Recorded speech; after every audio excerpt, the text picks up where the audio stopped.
Welcome to another Raid Shadow Legends video with Kris05, guys. I hope you're having a wonderful day. I myself am having a killer headache right now, but we gotta keep that content going, so here we go. Today is gonna be a banger video. We're gonna talk about 10 mistakes you should not be doing in raids in order to maximize your progress. And if you're just planning out to start the game, this video is gonna be super valuable for you because you don't need to do the mistakes we all did when we first started. And also definitely check out my link in the description to download Raid for free and get your hands on 2 of the best epics in the game straight off the bat. And also if you write the Monkey King code, you're gonna get yourself Wukong straight up as well. Now let's dive into it. The first mistake I myself was doing for longer than I would like to admit is running areas in the game without the proper or any aura. What I mean by that is I was getting kinda annoyed always jamming in campaign and the game giving me a freaking notification every time I tried to start the game telling me I haven't chosen a champion with an aura skill. Aura skills greatly increase the effectiveness of all ally champions in battle. And as you see, I'm still doing this mistake. Nowadays I don't need the aura obviously, but back in the day I still remember I was running my teams like this. I had my Kale in whatever position and I'm like, what do you mean fam? I have an aura right there. What is this nonsense? And yeah, obviously I have been missing out on some progress I could have been doing easily like that. But yeah, definitely be smart about these auras. They're there for a reason, and be definitely weary about what those auras do. For instance, this obviously works everywhere. But even today, I see seasoned players that are doing super stupid mistakes. Like for instance, in Siege right now, look at this. We're having quite the killer battle right now. We're neck and neck with the other clan, but something people are still doing a mistake with is they have a non-active aura in their siege teams. Like people are still running their Arbiter on leader spots. They're running Wukongs in leader spots, that kind of nonsense, and things like that do not work. Right now, I'm not sure I'm giving you the right examples. Like, let me double check. Like, here's a good example. One of my clanmates didn't get the memo, and he has his Arbiter in the first spot. Whereas, if you're not gonna have a speed lead aura, might as well put in your Torment at the front, so at least you get the defense aura. Here's my team, for instance, and I have Encore at the front. This is probably my worst arena thing, by the way. I need to update it, but it is what it is. After all, I do have to have 3 good arena teams, so it's kind of getting tedious. But here, for instance, I don't have a good speed aura. Like, I do have Arbiter, but that only works in arena, whereas this guy's attack aura works everywhere, so might as well have that. This thing is for arena only, this is for arena only, so yeah, definitely pay attention to what works where. And also, there are a few somewhat gray areas, things that people don't really understand straight off the bat, but if something says it works for dungeons only, that does mean dungeons only. It's not gonna work for, like for instance, this guy. He's not gonna work for Clan Boss, he's not gonna work for Hydra, he's only gonna work for the dungeons part, which is this thing. Everywhere here, using Rathalos as your lead, you are going to be getting the aura effect. But if you're using him in things like Doom Tower, Curse City, that kind of nonsense, no, you need yourself an aura that works in all battles. So things like Ancora, for instance, is a pretty good thing to have. If I can find her. There she is. And yeah, here she is. Ancora's aura works increase ally speed in all battles. That means literally everywhere. Whereas if it says dungeons only, that's only for dungeons. If it says faction wars, obviously it's just for factions. And if it does say arena, it means only arena. That does not include siege, which honestly I think is a pretty silly thing. Like, if arena battles only work in arena, they should work only in classic arena, right? But they work in 3v3 arena, they work in live arena, but they don't work in siege. Where's the sense in that? I really think they should change that. And I think I've heard something that they might change it. Do let me know in the comments if it's if I'm sadly mistaken, but I really believe they should just change siege to be working with all of the speed arena auras like that, because this doesn't make too much sense if you ask me. Okay, this was supposed to be a fast tip turned into a 5 minutes ramble of me, how didn't it? Anyway, moving on to the second one is another thing I am very guilty of, and I'm sure plenty of you were back in the day, which is rolling artifacts you should not be doing. Right now I'm gonna have a bit harder of a time actually showing this to you, but I'm still sure I'm gonna be able to on some of my equipped champions that I no longer use. And yeah, here we can see this pile of garbage, a rare 5-star life set. Imagine using that. I'm sure I'm even gonna find some uncommon crap. Let me go with the rank and rarity stuff. Okay, at least I don't have uncommon stuff, but I do have 4-star gear. For reasons unknown to me. Why the hell did I even? Oh my goodness! What have I been doing? These are absolute cells. But yeah, here we can see a couple of 4-star rare shield stuff. I guess it kind of made sense at the moment for some faction wars and something like that, but you should definitely never, well, maybe not never, when you're beginning a 4-star chess piece with HP percent is not the worst thing in the world to roll, but you should not be wasting your silver rolling gear under 5 or 6-star up to 16. I guess 4-star is borderline okay, but anything lower is downright criminal. Yeah, I actually have some 3-star gear for reasons unknown to me. What the hell was I doing? I think I actually did this recently, but I didn't do. But at least I didn't roll these. Still begs the question: why the hell do I have these this gear set? Oh, now I remember. I had to gear up a champion with the Bloodthirst set for a mission. It's not that big a deal. So yeah, this is a huge mistake. Definitely do not waste your silver on artifacts you should not be maxing out. I know it feels like the next step for you in some cases because you can't progress, but no, if it comes down to you to level up a 3-star piece and you think that's gonna get you through the next layer of content, you're just missing the good champions. You're just missing a little bit of masteries, a little bit of ascension, that kind of stuff. The gear, yeah, it might help, but wasting all of that silver for that, probably not the brightest idea. So try not to be wasting your silver on things you should not be wasting your silver on. And while we're on this subject, it's also integral for you for this lower row of artifacts. Something again that took me quite a while to figure out is you want to have percentages on the lower bottom half of your set, like your boots, your chest, and your gloves. They need to be at percentage if you want to be optimal. Percentage or accuracy, or heck, even resistance and speed is what I tried to say, but getting yourself a HP flat stat, attack flat stat, and defense flat stat, those are the worst. So if you have better options, try to get yourself percentages because those definitely roll a lot better. Even though if you've just started the game, this tip does not go as hard. But if you are already 6 months into the game or something like that, you definitely need to start clearing out flat stats. For boots, you almost always want to have speed boots. For chest pieces, depending on the champion, you want accuracy or HP, defense, attack.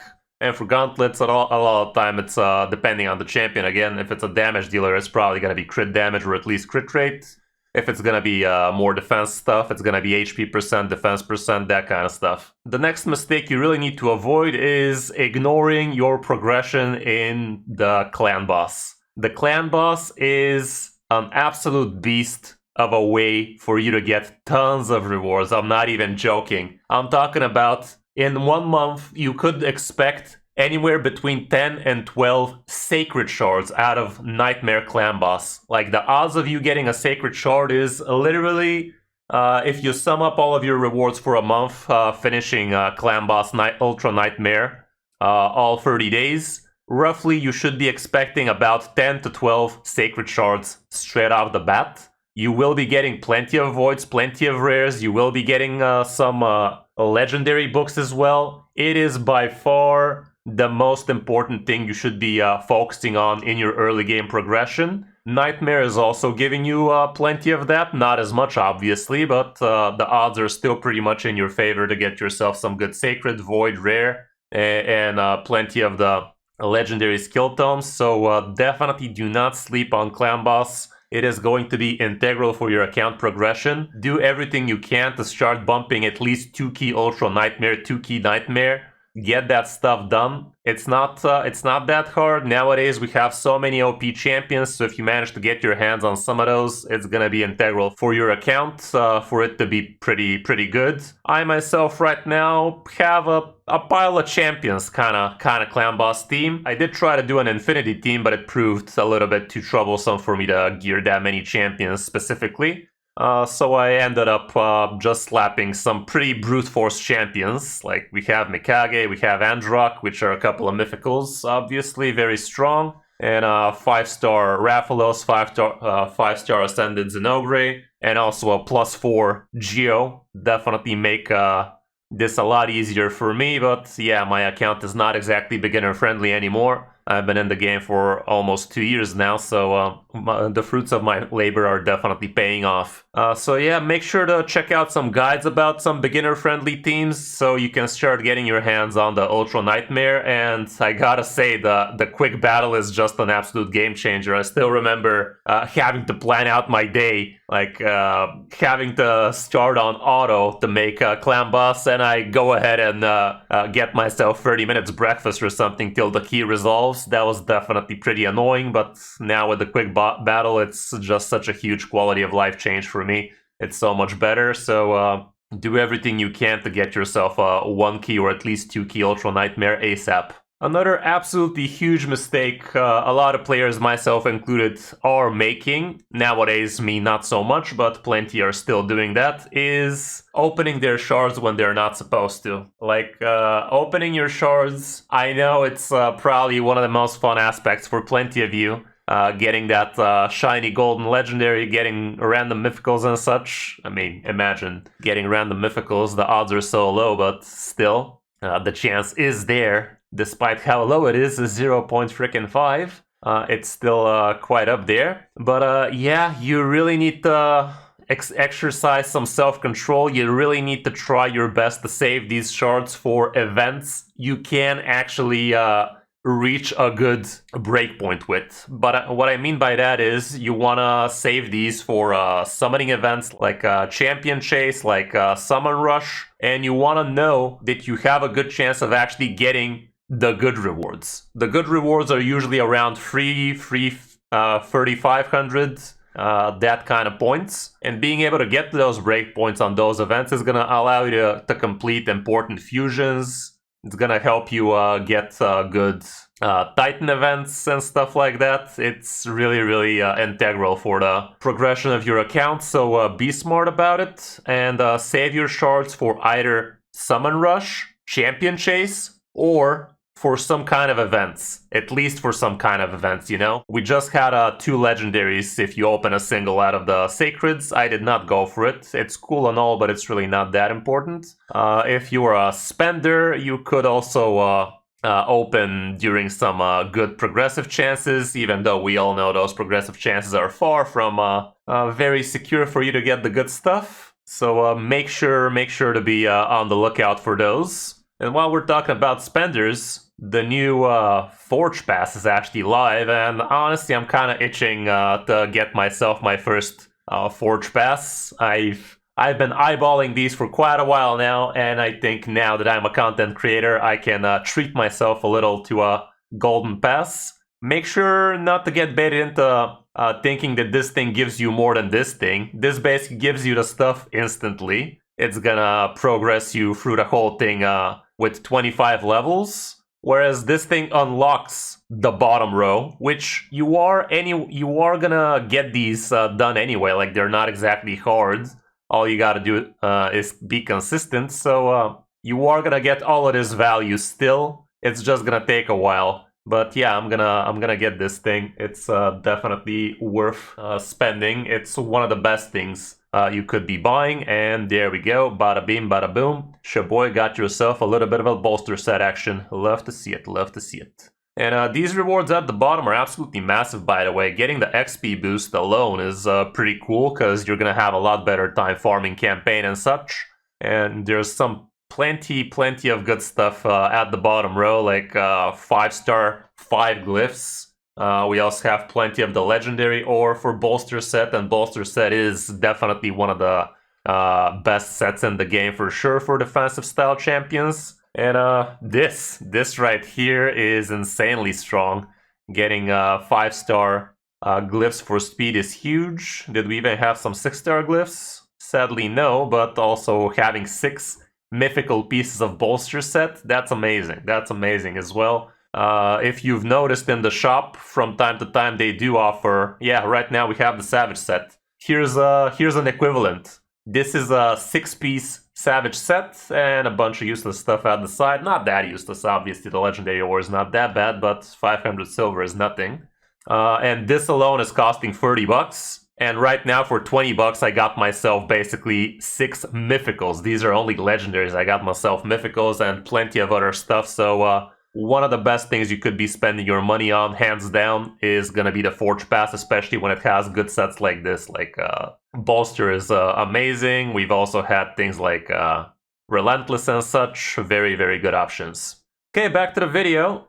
The next huge mistake, one I am also, again, guilty of, is I started the game without a promo code, guys. I literally started the game without a promo code, and I cost myself months, if not a whole year of progression. Not progression, but what I'm talking about is, for instance, right now, if you use my code, I know I'm sounding like a parrot at this point, but it is just that important. I basically opened Rector Draft, like, not even kidding, a few months ago. No more than 6 months ago for sure, so it took me literally a year to get my hands on one of the best epics in the game.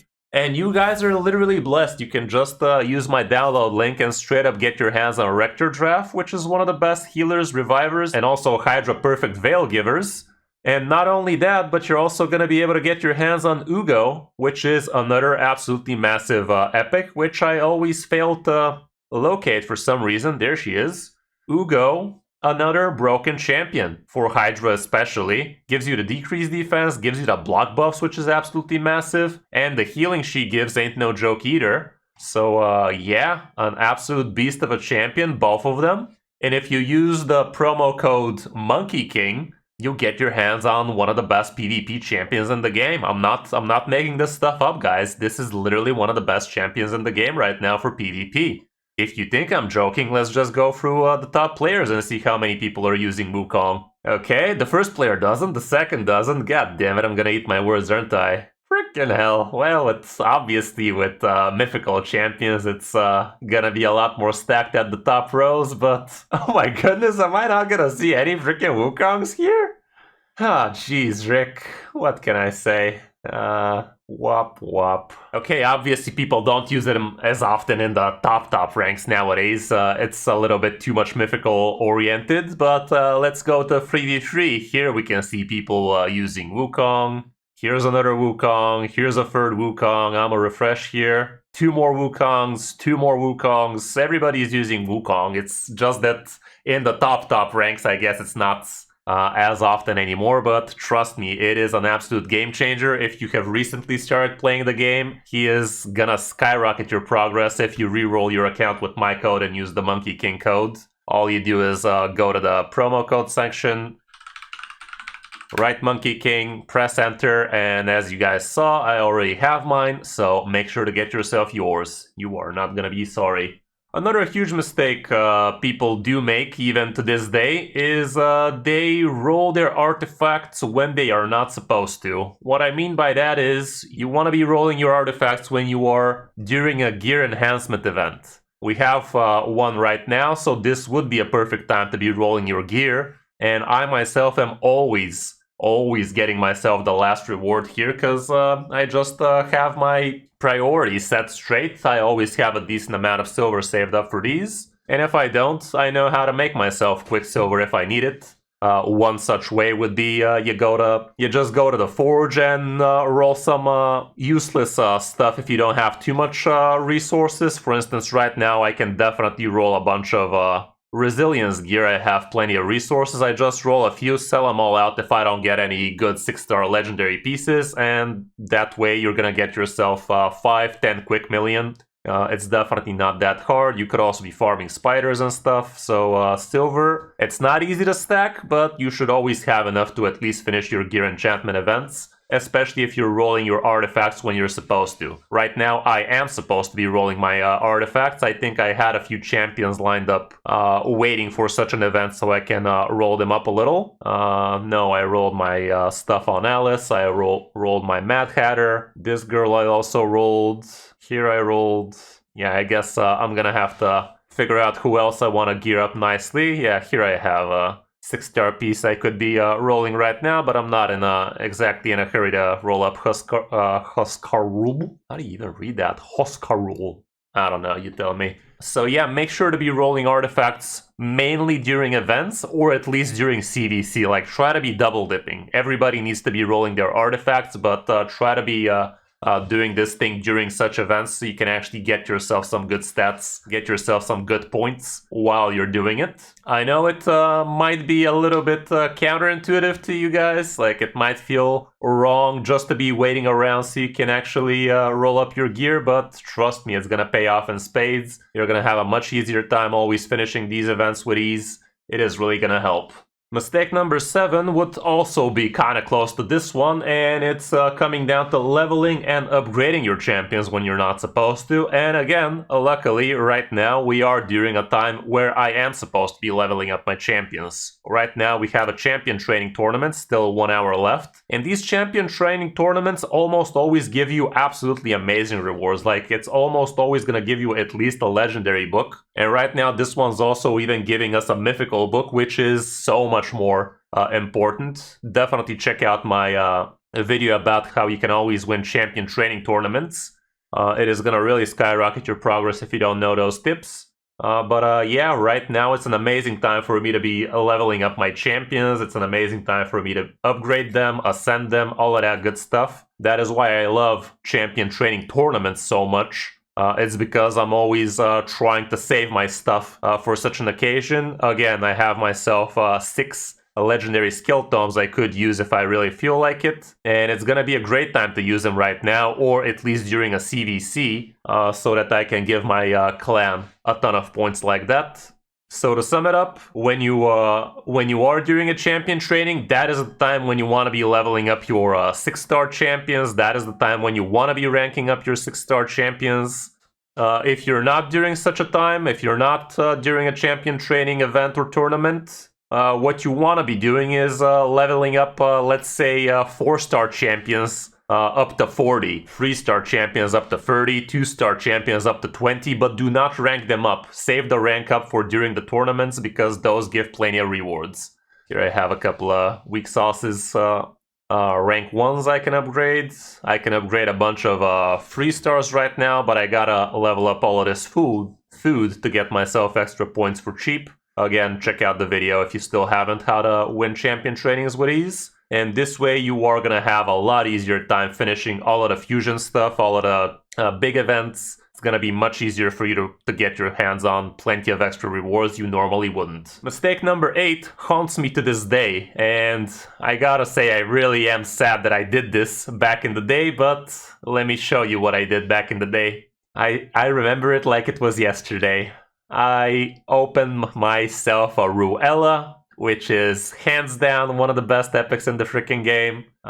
Let's see the reviews, 4.9, 4.8, everything above 4 basically on the important areas, and I was a complete jackass, and I fed my Ruella so I can get myself another 5-star, 6-star kind of stuff. I felt like it was a good idea when I did it, but to this day I don't have myself a second Ruella. To this day I still am missing Ruella in my account. I even opened a freaking soul for her, and I just don't have her right now. I have the soul ready for whatever. No, I got depressed and I even sold the freaking soul at this point, because yeah, I just can't open her for the life of me anymore, apparently. So that is a very, very big mistake. Try not to be feeding good champions. I know at the beginning it's super tempting. I know at the beginning it's hard getting your hands on 4-star chickens and stuff like that, but it's really not that hard. Again, check out my champion training video. It's not that hard to get your hands on 4-star chickens. Definitely was a huge mistake for me to be wasting my Ruella like that, and I to this day am regretting that decision.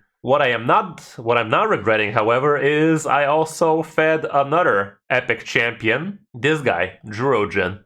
Drojin, he's an okay champion, but not really. He's kind of not great. I really don't have too much. I didn't really have too much use for him. He does some okay things, but I am not regretting feeding Drojin. So champions like that, yes. You could feed them, but especially when you're first starting out, good epic champions are sometimes even better than legendaries because it's so much easier to book them out and stuff like that. So do not sleep on some of your good early game epics, especially if they're damage dealers. They could be absolutely massive for your account. But on the other hand, feeding things like Drojin, feeding things like, what's his face? Basher was he called? No, Yaga. Yeah, where is she? There's the Yaga trash. I even still have her on my account for reasons unknown to me, I guess. But yeah, might as well save her at this point. I'm not exactly struggling on the rank up section anymore. Definitely do not make this mistake to feed good epic champions. I cannot stress this enough. Moving down to mistake number 9 would be leveling up champions you're really not supposed to. And what I mean by that is just because you got your hands on a good legendary, just because you got your hands on a good epic, does not mean you need to get her up to 60. You really don't need to get some champions up to 60 for them to give you most of their benefits. Nowadays, I am kind of able to level up a lot of the champions I still use, and they were perfectly fine in 50. But for instance, I still haven't leveled up my Haikatoon. It was just by the point I got my hands on Haikatoon, I think I had a better speed lead or something like that, so she wasn't really that important to me, and that's why she's still a 50. She's also built pretty crappy, but let's not waste too much time on that. I also had my War Maiden for the longest time sitting at 50. She was still doing most of her job. I kind of re-geared her so she's still out of accessories and stuff. But yeah, War Maiden, her only use is you want to get that drop defense down nice and quick. And she can do that perfectly fine as long as you get her accuracy at a good point. To be able to drop that defense, and you want her a little bit on the faster side so she actually lands the decreased defense before your nukers go in. But yeah, you don't need to have her at 60 in most cases. The main reason I got her up to 60 is because I opened a 6-star blessing for her, so might as well, but I still haven't actually used it. Might as well right that wrong right now. Here we go. Get that good 6-star on the War Maiden, ain't nothing wrong with that. And she's also gonna help me in some Cursed City action where I need the Ascensions. That would help a lot. So yeah, what I'm saying is don't level up all of your champions up to 60. Use it only on the champions you really need up to 60. Like, be strategic about it. Make sure to also consider the fact if you're gonna have enough books for them to really get the most out of them. Make sure if you're gonna be leveling up to 60 to ask yourself, are you gonna get masteries on those champions up to 60? Because obviously the best masteries are at the final row, where the damage really starts piling with things like War Master, things like Helm Smasher, Giant Slayer, that kind of stuff. So if you're gonna bring something up to 60, it better be a nuker. A lot of the supports actually do a fine job for you even at sitting at 50. And the last mistake I'm also still somewhat guilty of making here and there is messing up my freaking advanced quests. Sometimes in the advanced quests, there is this quest I really hate. I hate it with a passion. Some of you might already have figured out which quest this is because you probably also hate it big time, but sometimes there is this advanced quest where you have to finish a faction war stage with a rare champion. This is so annoying, guys. This is so annoying. Like, sometimes I just didn't keep any of the goddamn rares. Nowadays, I have started writing that wrong, and I think I have a single rare champion for each faction in my vault at least. Like, for instance, for these guys, I have, what's her face? Renegade. But for not too long ago, I literally messed this up probably in the last month. I literally messed this up in the last month, which cost me an energy refill, and if you guys have checked out my energy video, you know I am kind of a freaking completionist. I have something like an OCD to get the absolute max out of the game each day. So I'm really bummed out when I can't get my hands on the extra energy refill. It's not that big a deal, it's just basically like 40 extra gems, but it is definitely not a small deal as well, so I'm doing my best to get these advanced quests in a timely fashion. So what I'm trying to say is pay attention to your advanced quests, make sure to read what the advanced quests are before you actually commit to your faction keys, because once you get the faction keys done, you don't have another way to get yourself more keys. You can't even spend gems to get yourself more keys, which is kind of annoying. But yeah, it's definitely a mistake I am very, very guilty of. I have messed this up at least 3 times in the past few months, I think. And it's all because of the goddamn get yourself a rare champion. Like, I think half of those times I managed to save face by actually opening a rare champion I was missing for that faction, but I should not have left myself in that situation to begin with. Nowadays, what I do is I have a bunch of those rare champions in the vault. Here's one for skinwalkers, here's one for, what is this guy even? Sacreds? This guy's for undead if I'm not mistaken. And the other rares are here and there as well. So yeah, nowadays I made sure I have at least one rare champion for each faction, so I don't find myself in such a crappy spot. So that's gonna be the 10 mistakes, guys. Do let me know in the comments if you feel I missed a very important mistake. I would love to hear from you in the comments, and I would really appreciate a like and a subscribe to the channel. I'm doing my best to give you guys really high quality Raid Shadow Legends content, and if you feel like I'm doing so, please show some support and help me out. Don't forget you can download the game through my link and get your hands on 2 of the best epics in the game, as well as get your hands on Wukong just by writing Monkey King in the promo codes. Thanks for watching. I'm Kris05, and I'll see you in my next video.